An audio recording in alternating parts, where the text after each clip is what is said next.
you stuck on what to get your mom for Mother's Day? Well, stick with me and I'll show you how to make the perfect addition to any gift that you can make or buy.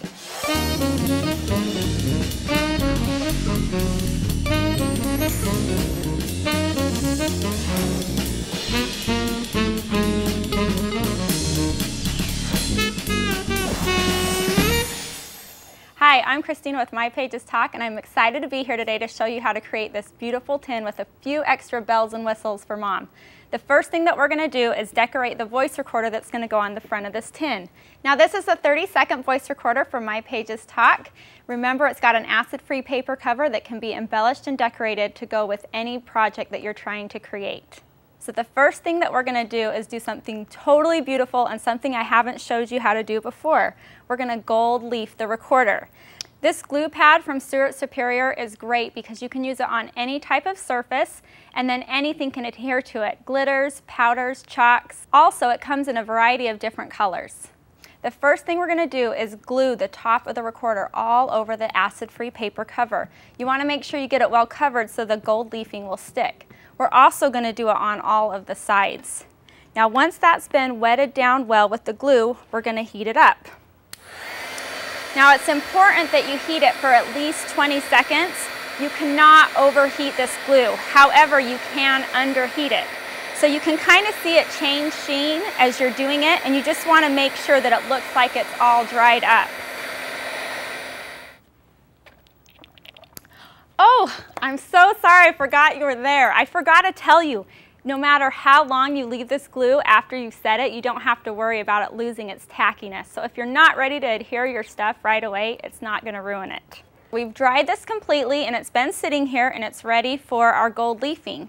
The metal leafing from Stewart Superior is so much fun to work with because there's so many different colors and styles, so you can really make your project your own. A great tip is just to wet your finger a little bit because it's very delicate and lift up a sheet. If you don't get the whole sheet, it's fine, and you just want to go ahead and set it down on the recorder. Now if it doesn't cover it all, that's totally fine. You're just going to bring your little stipple brush up here and you're just going to pat it in all over. And you're going to continue to do this until you've covered everywhere on the sides and the front. So let me bring one in that we finished. And this is just how it looks. We've done all around the sides and we've done on the top. Now a great tip with all of that extra leafing is to put it inside of a box or a baggie because you can use it again at any time. Now I think this gold's really pretty, but I want to do something more. So I'm going to do a red variegated leafing on top of this gold. Same process. You can ink, and you can just do it kind of randomly, or you can do it all over, but I'm just going to do a little bit around the top with my glue. And you can layer this over and over, and reheating it is not going to reactivate the glue on the first surface. So after that's been done, back to our heating for at least 20 seconds. Now I'm going to bring in that red variegated leafing I was telling you about. One of the great things about all of this different leafing is it comes in any color that you'd like to use. You can do silvers and coppers and anything that's going to kind of fit along with the theme. So we're just going to put that where we've used our glue. And again, we're going to take our brush and just kind of stipple it on, and it's only going to stick to where we put more glue. And I'm just going to bring this over so I have a surface to work on. And you'll just kind of brush away until you get the effect that you want. Don't worry about these holes. A great tip is just to kind of blow them out and it won't even stick because there's no glue inside of the hole. Alright, so this is all done. We've got the gold leafing on there in a couple layers, and now I want to put a little bit of paper in the corner. So to do that, I'm just taking a square of paper that I've cut to the same size as the recorder, and I'm going to tear it from corner to corner.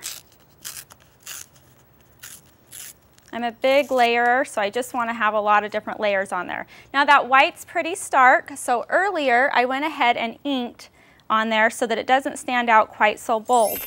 So we've got that. That looks beautiful. We're going to attach it down. I'm attaching this paper down with a couple Zots. Just one in each corner will do fine.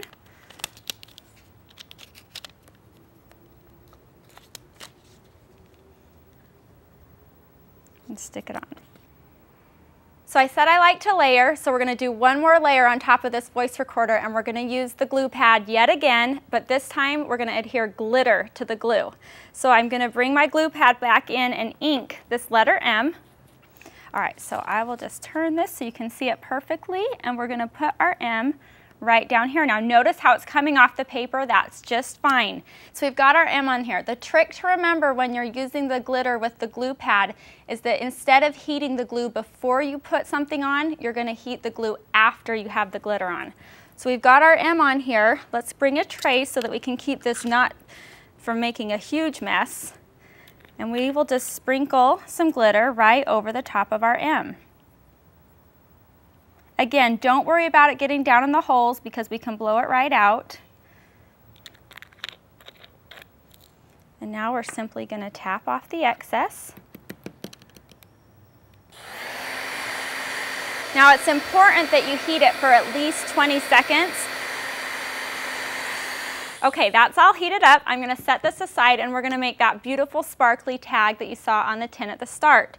Another great tip with the glitter is if you use a glossy cardstock, it's going to keep that glue on the top of the paper and then it really hangs onto that glitter well. So we're going to use our same letters and our same glue pad, and we are going to go ahead and just do our M. Now keep in mind the glossy paper is a little bit slippery, so when you put your hand down you just want to try and hold it as steady as possible. I never stamp straight because it always looks like I tried to and didn't, so I always stamp a little bit crooked. It's much easier and much better to look at. Okay, so we have Mom on there. Let's bring back our handy dandy tray again.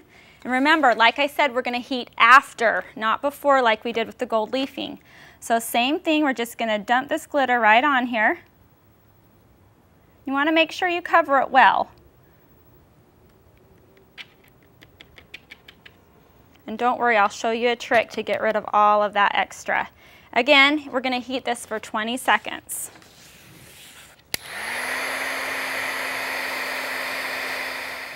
All right, so we have this all heated. I'm going to bring my tray back, and then using a fine brush, we're just going to go through and sweep off the extra glitter.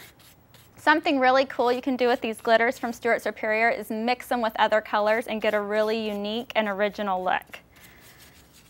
Okay, so we're done with our tag. Now we've got to dress up that tin a little bit. And so all I've done is taken a black and kind of coppery gold ribbon and wrapped them around the base of the tin. The next thing that we're going to do is bring in these little chipboard swirly shapes. I did the exact same technique that I showed you with the gold leafing, but I did it on chipboard. Remember, I said you could use that gold leafing and glue pad on any surface. So we need to hook these down, and we want to use something that's really strong and pliable. So for that, we're going to use the Zots by Therm O Web. They're great because they're pliable and they're going to hook to any surface and conform to them well. Now a quick trick before you hook these down is you want to slightly bend the chipboard where it's going to go on the tin and just kind of play with it until you've got it where you're going to like it. All right, so we have this done. Let me show you what it looks like when it's almost complete. Here we have our tin with the Mom tag adhered, and I did tons of ribbon. More is more when you're doing ribbon on a tin. It dresses it up, makes it look beautiful. So our final touch is that beautiful little recorder that we captured earlier. I've added a little bit of ribbon to the front, and now I'm going to pour my heart out to Mom and tell her why she's so special to me. Our last touch will be to put some magnet tape on the back so we can hook it right on the front of the tin. If you don't know how to use these Speakin recorders, you can check out some of my past episodes and we'll teach you all about it. It's easy and a lot of fun. So we've created this beautiful gift box for our Mom, and whatever gift you get her, I'm sure is going to go perfectly inside. And plus, when she's done opening her gift, she can use this tin for years to come. It could be a recipe box, a place to store her stationery. Heck, you could even make a lunch box for your dad. Maybe just make it a little bit more masculine. Let's see what else we can do with all these great supplies. Well, I've had so much fun getting all glammed up with all this glitter. I had to go and put some on this really pretty mirror. I love how sparkly it is. The cards are gorgeous. Who wouldn't love to get that card? We saw our beautiful tin, and this little frame has a message that Mom will always remember. Well, Father's Day is just around the corner, and I've got a lunchbox to make, so I'll see you next time. For step-by-step instructions on how to create this week's project, download the design guide featuring special make-it-your-own bonus tips.